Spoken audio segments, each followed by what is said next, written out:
Ukrainian military forces are trying to hold strong and keep control of the capital city of Kyiv. According to the Ukrainian armed forces, Russia was not able to overtake the city tonight. President Volodymyr Zelensky has said in the last hour that hundreds of Russian soldiers have lost their lives while also taking loss of their own, losing soldiers. Now, throughout the early morning hours, there was fighting going on in the streets. But before we get to that, I do want to say President Zelensky just took to Twitter, posting a video minutes ago showing him outside in the daylight with the video caption, "Do not believe the fakes." We're working on the translation to find out more from that video, but he is outside right now and seems to be in good spirits. Take a listen at what happened overnight.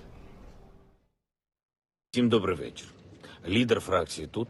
Ukrainian President Volodymyr Zelensky vowing to stay in the capital city of Kyiv as Russian troops draw near. Подоляк тут. On Friday, Ukraine's head of state posted this video on Facebook titled, "We are here. We are in Kyiv. We are defending Kyiv." On Thursday, Zelensky warned he and his family were Putin's top two targets as his counterpart looks to topple the government. Local media reporting Zelensky rejected U.S. offers to evacuate Kyiv, instead standing by with members of his cabinet. He's made clear that he's still in Ukraine, proudly and courageously standing up in the face of the Russian attack. Sirens sound as explosions are heard moving closer and closer to the country's largest city.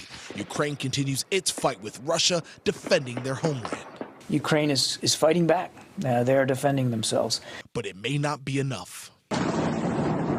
So far, hundreds of casualties have been reported, with soldiers lying lifeless and buildings in Kyiv hit with shelling split in half.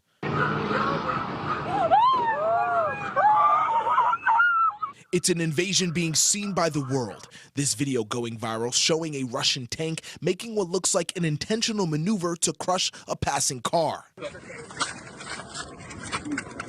Bystanders rushing to save the driver, who seems to somehow survive after his car was flattened.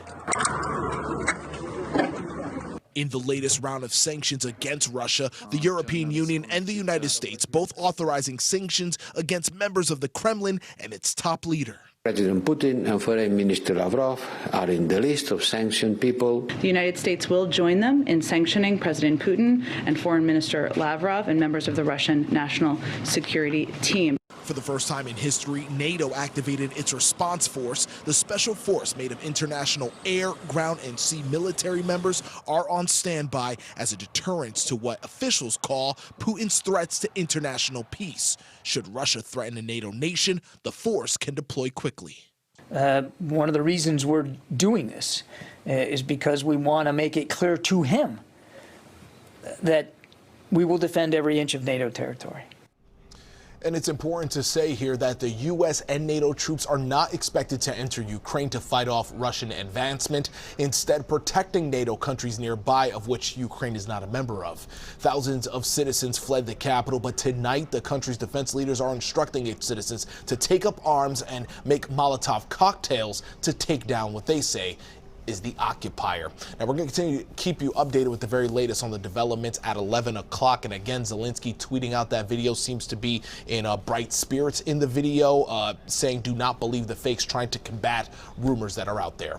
Live in the newsroom, Pedro Vera, KTLA 5 News. Pedro.